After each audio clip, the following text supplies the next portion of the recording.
Okay, this is a very good sign of brain development. If you are living in your own house, குழந்தைக்கு ஒரு ஸ்பெசிஃபிக்கான அவளுக்குன்ட்டு ஒரு செவரு வச்சிருங்க. Living ஏரியால வராம பெட்ரூம்குள்ள அவளோட ஹைட் எங்கேயோ ஏறி நின்று பண்ணாம கீறியாம அந்த ஒரு ஏரியால நீ எவ்வளோ வேணா கீறிக்கோ, எது வேணா ஏறிக்கோ, எந்த கலர் வேணா இங்கே போட்டுக்கோ, இது ஸ்பேஸ் உன்னோட, வேற எங்கேயும் இருக்கக்கூடாது அப்படின்ட்டு கைட் பண்ணுவோம். இது என்ன பண்ணும், இது பண்ணக்கூடாதுன்னு சொன்னீங்கன்னா திருப்பி திருப்பி அதே பண்ணுறதுக்கு போவாங்க. இல்ல இதுதான் நம்மளோட எழுதுறதுக்கு வால். அங்க நீங்களும் உட்காந்துதான் அவங்க எழுதுறாங்கன்னா நீங்களும் அதோட அவங்க எல்லாம் விளையாடுவோம். அதுவும் இல்லாம நீங்க பை சான்ஸ் ரெண்டட் அகாமடேஷன் இருக்கீங்களா, வேற ஒரு ஆப்ஷன் சொல்றேன். கார்ட்போர்ட் பாக்ஸஸ் ஒரு பெரிய சைஸ், உங்களோட ஃப்ரிட்ஜோட கார்ட்போர்ட் பாக்ஸ் இருக்கலாம், வாஷிங் மிஷினோட கார்ட்போர்ட் பாக்ஸ் இருக்கலாம். பேசிக்கலி உங்களோட குழந்தையோட ஹைட்டுக்கு டபுள்.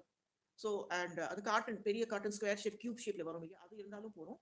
ஃப்ரிட்ஜ் அதுல குழந்தை பயந்ததுன்னா அது காட்டல, ஃப்ரிட்ஜோட அது இருந்தாங்கன்னா ஒரு ஹைட் அளவுக்கு அவங்க அதுல உட்காந்துருந்து அது ஒரு காட்டனோட பாக்ஸ், அது உள்ளுக்குள்ள உட்காந்து அந்த காட்டனோட அது ஃபேஸ் இருக்கும் இல்லையா கார்ட்போர்ட், அதே அவளுக்கு செவர் போல இருக்கும். அவளுக்கு அங்கேயே கலர் கொடுத்துருங்க, அதுல உட்காந்துன்னு எவ்வளவு வேணா கீறிக்கிடும்.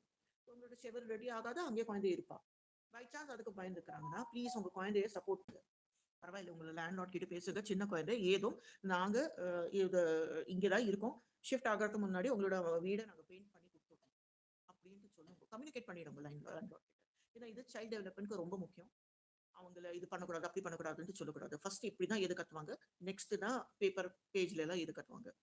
ஸோ என்கரேஜ் பண்ணுங்க, அவங்களோட கிரியேட்டிவிட்டியை தடுக்காதுங்க.